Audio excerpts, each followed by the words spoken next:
Chapter 1. Desperation. The woman sitting in my kitchen was broken.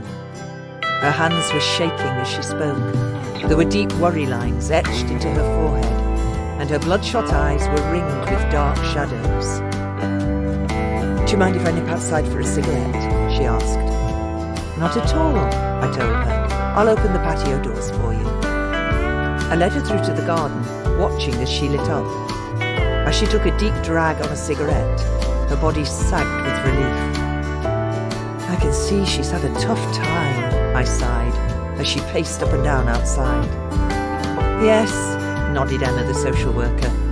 "She's a single mum too, so I think this has been extra difficult for her, trying to cope with it all alone." I'd never worked with Emma before today. She was small, with long dark hair, and was so fresh-faced and youthful, I had assumed she must be recently qualified. So I'd been surprised when she had mentioned how she'd worked for another local authority previously. "Thank you for agreeing to foster Hannah," she added. "It's not a problem," I told her. "It's going to be hard for everyone, but I can see that it's the right thing to do to keep Hannah safe."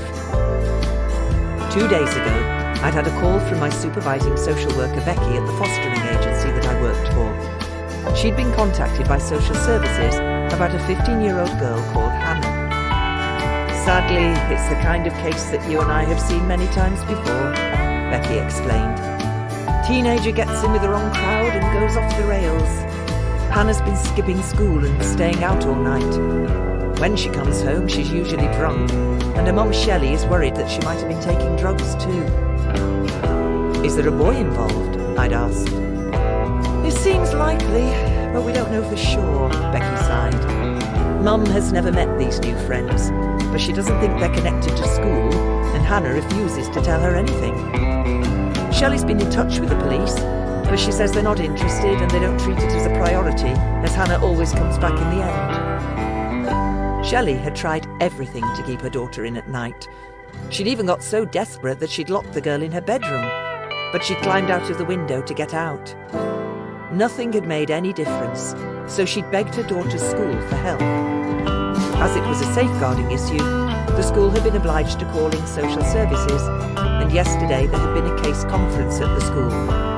The recommendation was that Shelley gave her consent for Hannah to be taken into care voluntarily under a Section 20. Understandably, she's scared and frightened for her daughter. She doesn't want Hannah to be taken into care, but she's at the end of her tether as to what to do. I couldn't imagine how this poor mother must be feeling, and what a horrendous decision she'd had to make. Shelley doesn't have any experience of foster care and what it will involve, so Emma, the social worker, thought that meeting you and seeing the house beforehand might help to reassure her. "Of course," I told Becky. "I'm happy for her to come round if you think it would help." Normally, my address was kept confidential from parents for safeguarding reasons.